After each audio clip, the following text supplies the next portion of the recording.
Welcome to AI on the Block, featuring Max Ledger and Allison Hashwell, presented by Evolve Blockchain.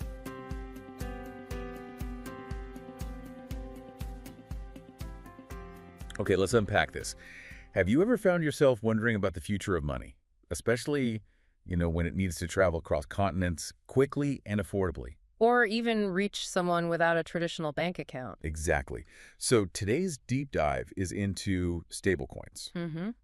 Our sources, the articles and research you've shared, they paint a really compelling picture of how these digital assets are reshaping global finance. They really do. We're here to cut through the noise, extract the most important nuggets, and give you that shortcut to being truly well-informed on this fascinating topic. And what's fascinating here is how stablecoins, which were designed to bridge that volatility of crypto with the stability of, well, normal money, are moving beyond just hype. Right. We're seeing tangible, real-world applications now. It's less concept, more reality. So let's start at the very beginning then, for anyone who might not be completely familiar. Yeah. What exactly is a stablecoin? Okay. So at their core, they're digital tokens.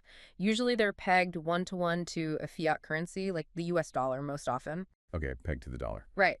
And their core appeal, the real magic, is combining blockchain speed and programmability with crucial price stability. So not like Bitcoin or Ethereum where the price jumps around. Exactly. That's the key difference. They offer predictable value, and that makes them actually viable for, real-world use cases like payments or savings. And when you look at what's being used practically, it's really the fiat-backed ones, think USDC, that dominate. Why is that? Well, mostly because they have clearer regulatory alignment or perceived alignment, and institutions are more comfortable adopting them. Okay. They are, well, essentially tokenized cash. Tokenized cash, I like that. Yeah. So here's where it gets really interesting, I think. Our sources point to stablecoins being a huge game changer for moving money across borders. Remittances, specifically. Why are they so impactful there? Yeah, this is a big one. Traditional systems, as you know, are just notoriously slow and costly. Oh, yeah. The fees can be insane? Exactly. You've got layers of banks, intermediaries. It takes days sometimes. Stablecoins offer a radically different approach. So. Near instant settlement on blockchains, it significantly reduces the need for all those middlemen. And cuts the fees, I assume. Cuts them substantially, yes. It's really becoming a new and, frankly, upgraded payments technology. The real-world use cases are tangible now. It's not just hype anymore. Okay, so we're seeing real volume. We are. I mean, it's still under 1% of the total global cross-border flow, so let's keep perspective. Right. But stablecoin payment volumes are growing very rapidly. We're talking around $30 billion in daily transactions facilitated by them. 30 billion daily. That's not insignificant. Not at all. But compare that to the total addressable market for just non-wholesale cross-border payments. Which is huge. Potentially up to $16.5 trillion in a base scenario. Maybe even $23.7 trillion on the high end. wow. So yeah, if we connect this to the bigger picture, you can see the scale of the transformation that's possible here. It's massive. That is staggering potential. But beyond just the speed and the cost savings, our sources highlight something maybe even more profound: financial inclusion. What does this mean for, say, the over 1 billion people globally who don't have formal banking access? This is a really crucial aspect. In many emerging markets, stablecoins offer a direct pathway to financial inclusion. How exactly? They provide digital access, first off, transactional convenience, and importantly, exposure to the dollar, which can be a lifeline. A lifeline. Can you give an example? Sure. Think about countries facing hyperinflation. Argentina, Turkey, Venezuela come to mind from the research. Right, where local currency value just evaporates. Precisely. For people there, stablecoins offer an accessible hedge, a way to protect their savings from devaluation.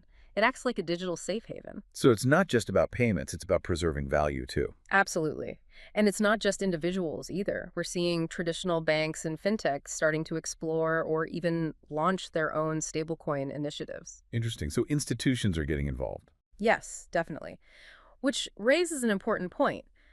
We're seeing these tokenized cash systems emerging as a potential global alternative to the conventional payments infrastructure we've relied on for decades. Okay, so who are the major players leading this charge, according to our sources? And with all this growth, what are the regulatory bodies thinking? That must be a big concern. It is. On the player side, Tether, or USDT, is still the dominant force, massively dominant, actually. How big are we talking? Over $140 billion in circulation, more than 100 million wallets holding it. It's huge, especially in emerging markets for those use cases we mentioned. Remittances store value. Okay. Anyone else significant? Circle's USDC is another key player, definitely. And then you have newer entrants shaking things up, like PayPal launching their PYUSD recently. That signals mainstream interest. Right. PayPal getting involved is a big deal. And the regulation side.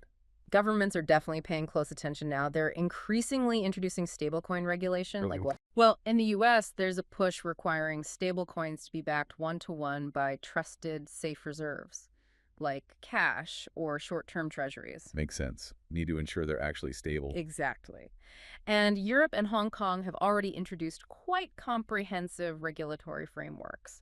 So the Wild West days are probably ending.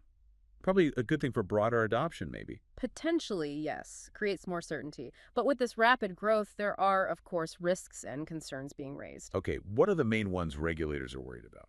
Well, one big one is monetary sovereignty. The European Central Bank, for instance, has warned about this. Monetary sovereignty, what do they mean? They worry that if, say, dollar-pegged stablecoins become too widely adopted within Europe, it could erode the ECB's control over the Eurozone's money supply. Oh, okay. People start using digital dollars instead of euros for everything. Potentially, yes. And that makes it harder for the central bank to manage the economy, fight inflation, things like that. I see. Any other big risks?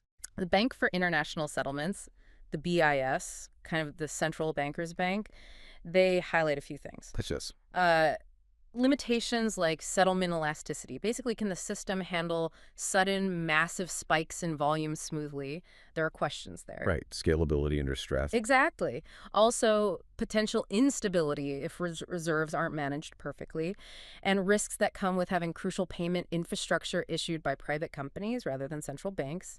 And then there's a potential disruption to traditional banking itself if lots of money moves into stablecoins. It could pull liquidity out of banks. Precisely. It could draw deposits away from banks, which might affect lending, and could even impact demand for things like government bonds if stablecoin reserves focus heavily on specific assets. It's complex. It really is.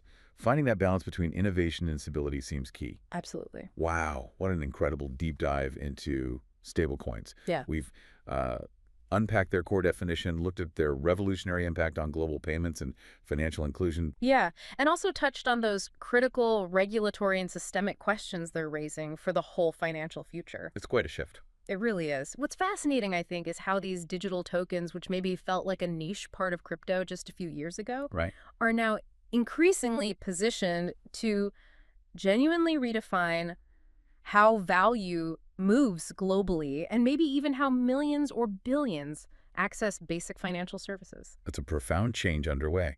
So wrapping this up, what does this all mean for you listening right now? Consider this provocative thought, perhaps.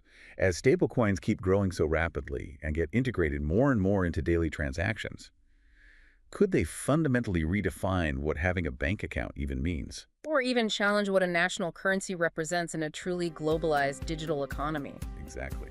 Something to think about. Thanks for listening. Be sure to join Max and Allison next episode as they dig deeper into the different facets of Evolve blockchain. This has been AI on the Block.